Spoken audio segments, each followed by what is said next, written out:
अस्सलाम वालेकुम। उम्मीद है आप लोग ठीक हैं, खैरियत से हैं। अल्लाह पाक आप लोगों को अपने हिफ्ज़-ओ अमान में रखे। हमेशा की तरह दुआएँ अपने जो मेरी दुआएँ हैं वो आप लोगों के साथ है। रमज़ान शरीफ के इस बाबरकत महीने में खुदा की रहमतें इसी तरह आप पर बरसती रहें। गुज़ारिश जो हमेशा करते हैं कि चैनल को सब्सक्राइब करें, बेल आइकन को प्रेस करें और ज़्यादा से ज़्यादा व्हाट्सएप ग्रुपों में लिंक शेयर करें।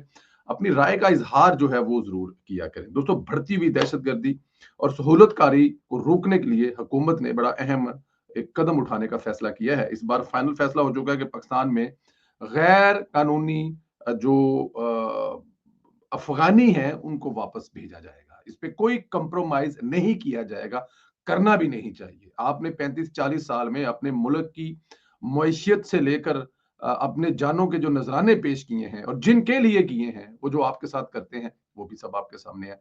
तो इस दफ़ा अटल फैसला कर लिया गया है कि ये लोग वापस जाएँगे। गैर कानूनी मुकीम तर गैर मुल्कियों और अफगानियों के खिलाफ 31 मार्च 2025 के बाद सख्त एक्शन होगा, इसका फैसला हो चुका है। और गैर मुल्कियों की वतन वापसी की डेडलाइन में तोसी नहीं की जाएगी। गैर कानूनी तौर पर मुकीम गैर मुल्कियों और अफगान सिटीजन का कार्ड होल्डर को पाकिस्तान छोड़ने की डेडलाइन 31 मार्च है। गैर कानूनी तौर पर मुकीम गैर मुल्कियों अफगान सिटीजन का कार्ड होल्डर की पाकिस्तान छोड़ने की, मतलब कि इस दफा पक्का इंतजाम किया जा रहा है कि भाईजान नहीं छोड़ना था। मुकर्रर तारीख के बाद मुकीम गैर कानूनी गैर मुल्कियों अफगान शहरियों के खिलाफ कानूनी कार्रवाई की जाएगी। ऐसे अफराद को गिरफ्तार करके मुल्क बदर किया जाएगा। रियासत ने मौका दिया। पाकिस्तान में मुकीम तमाम अफगान शहरियों को वाज़ेह हदायत की गई हैं कि वो बाइज्जत तौर पर वापस चले जाएं। और पाकिस्तान में बढ़ती हुई दहशतगर्दी के वाकयात में अफगान शहरियों के बराह रास्त मुलव्वस होने के बाद ये फैसला किया गया है। 4 मार्च 2025 को बन्नू कैंट खुदकुश हमले में फितना ख्वारिज के 16 दहशतगर्द जो हैं वो जहन्नम वासल हुए हैं। इन हलाकखोर जो अफगान दहशतगर्द भी शामिल थे, ये जो किए गए हलाक, और इस हमले की मनसूबाबंदी बाकायदा तौर पर साबित शुदा है कि अफगानिस्तान में हुई है। वजारत दाखिला ने हुक्म दिया है कि गैर कानूनी मुकीम गैर मुल्की अफगान सिटीजन कार्ड होल्डर 31 मार्च तक रजा कराना तक पाकिस्तान छोड़ जाएं और 1 अप्रैल से तमाम गैर कानूनी तौर पर मुकीम गैर मूल्यों की गैर जो मुल्की हैं अफगानियों के अलावा अभी जो गैर मुल्की हैं वो भी मुल्क छोड़ जाएं, क्योंकि अफगानियों के अलावा इन्हीं अफगानियों ने ला के हमारे उस इलाके में पता नहीं कौन कौन से कहाँ कहाँ से ला कर आबाद किए हुए हैं।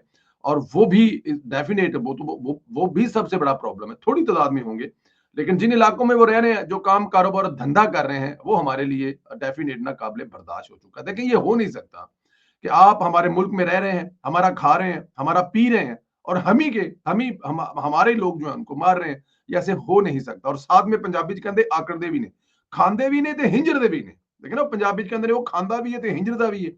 ये खाते भी हैं और हिंजरते भी हैं। दुनिया में किसी जगह पे इनको कोई पाकिस्तानी नजर आ जाए तो ये पाकिस्तानी को अपना सबसे बड़ा दुश्मन समझते हैं, उनके साथ बैठना गवारा नहीं करते। हिंदुस्तानी को, हिंदू को, किसी और मजहब के लोग को, किसी और नेशन के लोग को ये अपने पास बिठा लेंगे, धी भैन भी ब्याह देंगे। जब पाकिस्तानी की बारी आएगी तो ये वहां पर भी कहीं ना कहीं से बंदूक ढूंढ कर ले आएंगे कि पाकिस्तानी मारना है। तो मेरे ख्याल में ये वाला जो रवैया है ये होना चाहिए और इस रवैये पर अमल दरामद भी होना चाहिए और बड़ा सख्ती से होना चाहिए। और मेरा यकीन है कि होगा, क्योंकि अगर ये फैसला हो चुका है तो अब जो फैसले हो रहे हैं उसमें फिर वापसी नजर नहीं आ रही। मैं समझता हूं कि पाकिस्तान में दहशतगर्दी के वाकयात में अफगान दहशतगर्द मुलव्वस हैं। गैर कानूनी अफगान बशिंदों को मुल्क बदर करना बेहतरीन फैसला है। पाकिस्तान गुजश्ता 2 दहाइयों से दहशतगर्दी के खिलाफ जंग लड़ रहा है। इस जंग में एक जानब पाकिस्तान फौज और सिक्योरिटी फोर्सेस के जवान अपने खून से अमन की आबारी में मसरूफ हैं, कोई शक नहीं। तो दूसरी जानब इस दहशतगर्दी की वजह से नहत्ते मासूम शहरियों की जो है वो भी जहां बहक हो रहे हैं, शहीद हो रहे हैं। अफगानिस्तान में अफगान तालिबान के कब्जे के बाद पाकिस्तान में दहशतगर्दी के वाकयात में देखने में इजाफा हुआ है। अफगान तालिबान की कमजोरियों के बायस अफगान दहशतगर्दों के लिए जन्नत बन चुका है, जहां फितनल ख्वारिज समेत दीगर दहशतगर्द तंजीमें मजबूत हो रही हैं, जिससे खित्ते बलखसूस पाकिस्तान का अमन दाव पर लग चुका है। और यही वो चीज है जिस पर अब कोई कंप्रोमाइज नहीं किया जाएगा। इन इन दहशतगर्दों को ये जहां भी मिलेंगे, देखें आपने आलमी एक जैसे एतमाद हासिल किया है कि एक ऐसा दहशतगर्द है जो अफगानिस्तान में रह रहा है, जो अफगानिस्तान का खा रहा है, अफगानिस्तान का पी रहा है, अफगानिस्तान से निकलता है, कभी रशिया की स्टेटों में जाकर, कभी तुर्की में जाकर, कभी कहीं पे जाकर, और अब वो पाकिस्तान में दाखिल हो रहा था कि पाकिस्तान में बैठकर वही कार्रवाइयां करे। आपने पकड़ा और जिनके बंदे उन्होंने मारे थे उनके हवाले कर दिया। इंटरनेशनल सोसाइटी में आपका एतमाद बहाल हुआ और प्लस आप इस जंग में हरावल दस्ता है, ये आपने फिर साबित कर दिया। तो इस तरह अब नहीं छोड़ा जाएगा, किसी को नहीं छोड़ा जाएगा जो आपके ਉਹ ਕਹਿੰਦੇ ਨੇ ਨਾ ਕਿ ਜਿਹੜਾ ਹੱਥ 'ਚ ਆਏਗਾ ਉਹਨੂੰ ਫੜ ਕੇ ਮਸਲ देना है बल्कि ਉਹਦੀ ਕੰਨੀ ਘੁੱਟ ਦੇਣੀ है कि नहीं, यही ये बात बर्दाश्त नहीं की जा सकती। एक और अहम खबर आई है, इमरान खान की पार्टी की जानब से मुतालबा किया गया कि इमरान खान ने कहा है कि मुझे 500 दिन से जायद जेल में हो चुके हैं, मुझे सेहत के खदशात लाहक हैं, इसलिए मेरा फुल बॉडी मेडिकल चेक करवाया जाए। फुल बॉडी ਉਹ ਕੀ ਕਿਹਾ ਜਾਂਦਾ ਹੈ, ਮੈਨੂੰ ਤੇ ਪਤਾ ਨਹੀਂ, ਜਿਹੜੇ ਵਾਲ ਲਾਉਂਦੇ ਨੇ ਜਿਸਮ ਤੋਂ, ਤੁਹਾਨੂੰ ਕੀ ਕਹਿੰਦੇ ਹੋ ਤੁਸੀਂ, ਜ਼ਰਾ ਦੱਸਣਾ ਮੈਨੂੰ ਨਹੀਂ ਪਤਾ ਕੀ ਕਹਿੰਦੇ ਨੇ। ਉਹ ਇਮਰਾਨ ਖਾਨ ਦਾ ਉਹ ਕੀਤਾ ਜਾਵੇ ਕਿ ਇਮਰਾਨ ਖਾਨ ਦੀ full body wax, wax full body wax किया जाए इमरान खान, ताकि पता लगे किथे किथे केड़ी मोहरी जी है, मतलब कि लीक है खान साहब की। ये मुतालबा इमरान खान की जानब से किया गया। दर हकीकत इमरान खान का कि मुझे अब हस्पताल मुंतकिल कर दो, बनी गाला मैंने नहीं जाना, तू बनी गाले जाऊंगा तो फिर कहेंगे कि जनाब देखो जी खान साहब तो बनी गाला चले गए, या जमान पार्क नहीं जाना, अब मुझे हस्पताल शिफ्ट कर दो, किसी अच्छे से अस्पताल में शिफ्ट कर दो जहां पर 5 स्टार सहूलतें हों, और वहां बैठ कर मैं सुबह शाम खाबे भी पाड़ूं, सलूक सुकून की जिंदगी भी जीऊं, और साथ में नेल्सन मंडेला बनने का किरदार जो है मैं निभा रहा हूं, जो एक्टिंग कर रहा हूं वो एक्टिंग भी करता जाऊं। अच्छा, अस्पताल भी वो अपनी शराइत पर होना चाहते हैं, साथ फेस सेविंग भी दी जाए ताकि इज्जत कायम रह सके। ये लोग नवाज शरीफ को बातें करते थे और अपनी हरकतें देख ले, और नवाज शरीफ जो है वो जेन्युइन बीमार था। नवाज शरीफ के साथ जो हुआ, बाकायदा तौर पर जहर दिया गया, और खुदा की जात जिसे रखना चाहे उसको कोई चख नहीं सकता। ये तो कायदे मोहतरम मियां मोहम्मद नवाज शरीफ साहब की अल्लाह ताला की जात के, हाँ अभी ये वो जैसे कहते हैं ना कि खुदा की जात ने एक टाइम लिखा हुआ है, जहर देने के बावजूद भी वो जो माँ का जना नवाज शरीफ जो है वो सर्वाइव कर गया। लेकिन ये तो खाते पीते हट्टे कट्टे, देसी मुर्गी, देसी कट्टे, देसी गोश्त, देसी घ्यो, नाल पता नहीं कौन कौन से जूस और ऐसे फ्रूट जिनका नाम नहीं सुना मैंने और आपने, वो भी खा रहे हैं, और फिर कह रहे हैं अस्पताल भी लम्बा पहना जाके, और ये लोगों को बातें किया करते थे। अब देखिए जब ये अस्पताल जाएगा तो जिनके यूट्यूबर हैं, जो इनके वो जो फितनल ख्वारज लिखने वाले हैं, वो देखिएगा इनके हक में कैसे कैसे कसीदे लिखेंगे, और इनके बारे में क्या क्या लिखेंगे। वही लिखेंगे जो इमरान रियाज साहब हिजरत करके गए हैं अपनी जान बचाने के लिए। वो यहाँ पर इमरान खान साहब की जो हिजरत अस्पताल होगी वो बहुत बड़ी हिजरत होगी, लेकिन मेरा ख्याल ऐसा होता हुआ नजर नहीं आ रहा। इमरान खान को किस लिए भी देना है आपको अस्पताल, क्यों भेजना है आपको अस्पताल में? जो अस्पताल में आपको देना है वो डॉक्टर आपको यहाँ मिल रहे हैं, 4-4 डॉक्टर आपके सर पे हैं, 5-5 नर्सें आपके सर पर हैं, 5-5 कुक आपके सर पर हैं, पूरा मतलब कि 8-10 लाख रुपए का खाना खाते हैं, 25-30 लाख रुपए हर महीने आप पे लग रहा है, तो और आपको क्या चाहिए? मुजरिम है भैया, आपने चोरियां की हैं, डाके मारे हैं आपने, उसके लिए भुगत रहे हैं आप। कौन सा कुछ सियासी असीर है? आपने जो जो मतलब बंटी और बबली ने मिलकर जो तबाही मचाई है, उस तबाही के बदले में आप जेल में हैं। आपको अल्लाह माफ करे, कोई किसी की आजादी की जंग लड़कर जेल तुम नहीं है, चोरियां की हैं, डकैतियां की हैं आपने, पता नहीं क्या क्या तोशाखाना से लेकर अभी तो जो जीएच के ऊपर हमला केस है जिसमें आपने बाकायदा तौर पर दहशतगर्दी की अपने मुल्क के अंदर, उस चक्कर में आपने जाना। तो अस्पताल भूल जाए सरकार, वहीं पे है जहां पे रहेंगे आप, चांसलर हैं और उस अडयाला जेल के चांसलर रहेंगे अगले 14 साल तक। अब तो ट्रंप ने भी कह दिया है, ट्रंप की इंतजामिया से जो सवाल किया गया कि इमरान खान नॉर्मल इग्नोर, इतना बड़ा इग्नोर मारा गया अमेरिका की तरफ से इमरान खान को जिसका अंदाजा ही नहीं है। उनका भाईजान बर्फ के सैल ला के लम्मा पा दो, बर्फ का सैल लैके ना, बर्फ की जी पूरी प्लेट होंगी वो लैके तो लम्मा पा के संगल मार दो, सानू कोई प्रॉब्लम नहीं। इमरान खान जाने, पाकिस्तान की अदालतें जाने, हमारा इससे कोई तल्लक नहीं है। इतना कमेंट भी नहीं किया इमरान खान पर। और जनाब को कहाँ जाना है? हस्पताल जाना है, भेजने हैं जनाब तुहानू हस्पताल, बेफिक्र हो जाओ, हस्पताल की गड्डी तोड़ दी है तुहानू ले जाने वास्ते। मौलाना फजल रहमान ने पीटीआई को इनकार कर दिया, अपोजिशन अलायंस में शामिल नहीं हो सकते। जमीयत उलमा इस्लाम के सेनेटर कामरान मुर्तजा ने वज़ीर-ए-आला खैबर पख्तूनख्वा पर वार करते हुए कहा कि शायद अली अमीन गंडापुर किसी और के एजेंडे पर काम किए हैं, इसलिए उन्होंने मौलाना फजल रहमान साहब को तनकीद का निशाना बनाया। एक बयान में सेनेटर कामरान मुर्तजा ने कहा सब कुछ प्री प्लान्ड है, अली अमीन गंडापुर जानबूझकर छेड़छाड़ करते हैं, इनका अपना माजी है।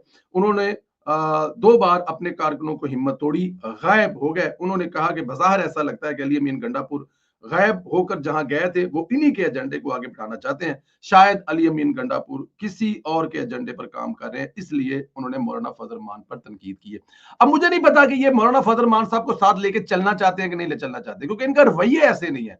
जिनको आप साथ लेकर चलना चाहिए होता है उनके बारे में आप सॉफ्ट इमेज पैदा करते हैं, उनके बारे में मीडिया में जाकर कोई अच्छी बात करते हैं, माजी की जो तलखियां हैं उसको भुलाने की कोशिश करते हैं। लेकिन जनाब यहाँ पर ये जो है इनको और कोई काम ही नहीं है। ये मौलाना फजल रहमान पर वैसे तीर और नश्तर चलाते हैं कि मौलाना साहब के लोग कहते हैं कि मौलाना साहब इन्ना नाले टुरना भावे सानू जहर दे दो, या फिर मौलाना साहब के लोग कहेंगे कि अगर आपने इनके साथ मिलना है तो जानी सानू जहर दियां पुड़ियां दे जो, असी मर जाइए, असी इन्हां नाल नहीं खलोना इन्हां ये जेडे पीटीआई वाले ने। बहरहाल ये जाहिर है ऐसा है भी ज्यादती। एक और चीज जिस पे आज बात करना बहुत जरूरी है, खवातीन का आलमी दिन है आज। खवातीन का आलमी दिन पूरी दुनिया में मनाया जा रहा है। ख़वातीन का आलमी दिन क्यों मनाया जाता है? देखें पूरी दुनिया में ख़वातीन के साथ कभी न कभी किसी न किसी जगह पे कोई ऐसी ज़्यादतियाँ की जाती हैं या कोई ऐसा रवैया इख्तियार किया जाता है या उनको अपने से कमतर समझा जाता है, जो कि किसी भी तरह मुनासिब नहीं और ठीक नहीं है। ख़वातीन का किरदार अगर दुनिया में देखें आप, देखें अमेरिका की जो प्रेज़िडेंट है हिलरी क्लिंटन बनती-बनती रह गई, अमेरिका की प्रेज़िडेंट बनने जा रही थी। ब्रिटिश जो हैं उनकी प्रेज़िडेंट जो है वो प्राइम मिनिस्टर जो है वो एक वुमन बन चुकी है। पाकिस्तान की प्राइम मिनिस्टर, पहली मुस्लिम दुनिया की प्राइम मिनिस्टर शहीद रानी बेनज़ीर भुट्टो साहिबा पाकिस्तान की प्राइम मिनिस्टर बन चुकी हैं। और उसके अलावा बांग्लादेश की जो डिक्टेटर वो तो खैर ख़वातीन में तो पता नहीं वो ख़वातीन उनको अपने में गिने ना गिने, लेकिन वो भी रह चुकी हैं। मरियम नवाज़ साहिबा पंजाब की पहली सीएम, बल्कि पाकिस्तान के किसी भी सूबे की पहली सीएम बन चुकी हैं और अपना लोहा मनवा चुकी हैं मरियम नवाज़ साहिबा। उन्होंने 1 साल की बहुत सारे जो नाक़दीन हैं उनको मेरे ख़्याल में झूठा साबित कर दिया। बहुत सारे लोगों का ख़्याल था कि ये मरियम नवाज़ साहब सोने का चमचा लेकर जो पली हुई हैं, वो कहाँ कारकर्दगी दिखा सकेंगी। लेकिन उन्होंने अपने चचा और अपने वालिद साहब को बड़ा टफ टाइम दिया कारकर्दगी के हवाले से। जो उनके चचा किया करते थे, जिस तरह उनके चचा की धाक बैठी हुई थी पंजाब में, मरियम नवाज़ साहिबा ने मेरे ख्याल में बराबर कर दी है। अब मैं ज़रा थोड़ा-सा झिझक रहा हूँ कि मैं मरियम नवाज़ को ज़रा चचा से भी आगे कर दूँ, लेकिन उनकी कारकर्दगी को देखते हुए लगता है कि अगर आगे कर भी दिया जाए तो कोई बड़ी बात नहीं है। उनके वालिद साहब 90 की दहाई में वो जो काम कर चुके थे, मरियम नवाज़ साहिबा उनसे 4 गुना फ्रंट फुट पे जाकर लड़ेंगे और इस बात का मेरे ख्याल में दुश्मन भी जो है उनके सिंध वाले क्या कहते हैं कि हमें मरियम नवाज़ दे दो। केपीके वाले क्या कहते हैं कि यार मरियम नवाज़ जैसी माँ जो है वो हर बच्ची अल्लाह माँ हर माँ को मरियम नवाज़ जैसी बेटी दे और वो अपने सूबे की ऐसी खिदमत करे। अच्छा चले, अब ज़ाहिर है ख़वातीन की बात हो रही है तो एक नाम यहाँ पे मैं और लेना चाहता हूँ। मेरे ख्याल में हमने ज़्यादती की है या ज़्यादती करते रहे हैं या बहुत सारे लोग ज़्यादती करते हैं, नहीं करनी चाहिए। वो है एमए।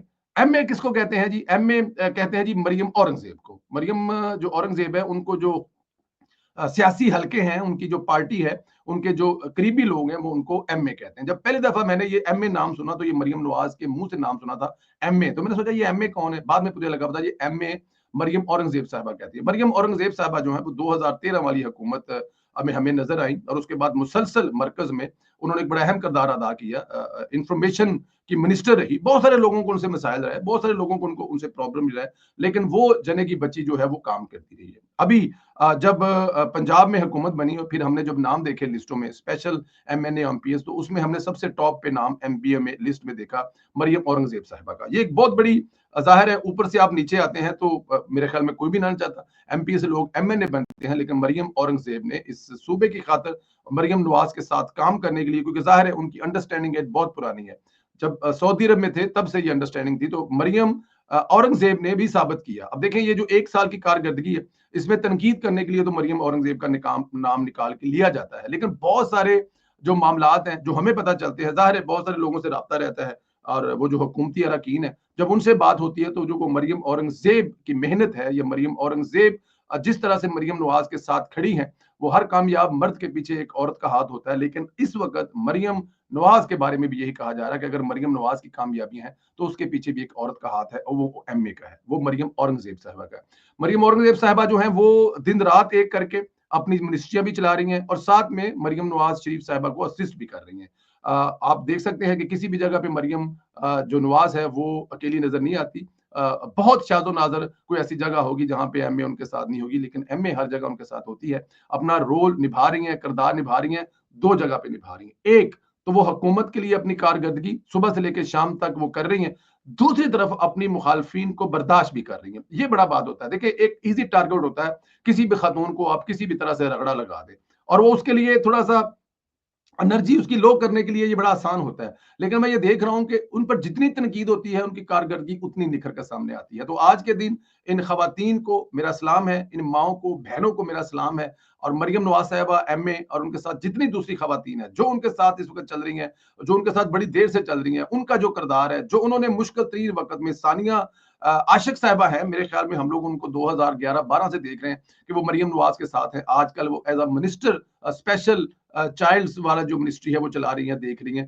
तो ये बहुत बड़ी बात है। जो खवातीन जो और मरियम नवाज़ साहिबा ने भी पूरा खवातीन को अपने साथ रोल दिया है। एक खातून दूसरे खातून का दर्द समझ सकती हैं और जिनको रोल मिला है वो भी अपना किरदार निभा रही हैं। तो आज के दिन तमाम माँओं को, बहनों को जो आलमी यौम वुमेन डे है वो मुबारक हो। ख़ास तौर पर इस वक़्त हुकूमत में जो खवातीन जो हैं वो जो किरदार निभा रही हैं, उनको मेरी तरफ से ये दिन मुबारक हो। और किसी जगह पे इस बात पे नहीं घबराना कि मर्द आप पे कोई तनकीद कर रहे हैं, आप पर कोई इल्जाम लगा रहे हैं, आप पर कोई ऐसे बेहुदा फिक्रे कस रहे हैं। इससे घबराने की जरूरत नहीं है, क्योंकि अल्लाह ताला की जात ने आपको वही सलाहियतें दी हैं जो एक मर्द को दी हैं। जो एक मर्द कर रहा है, खवातीन उससे बेहतर कर सकती है। और ये खवातीन जो घर चलाती हैं, मर्द सिर्फ एक नौकरी करता है, पैसे कमा कर लाता है, लेकिन खवातीन नेशन बनाती है, अगली कौम बनाती है, उस कौम को चलाने वाले बच्चों की तरबियत करती है। तो आज के दिन तमाम खवातीन को सलाम। आप लोगों से गुजारिश है कि चैनल को जरूर सब्सक्राइब करें, बेल आइकन को प्रेस करें, और जो भी मौजू आप बेहतर समझते हैं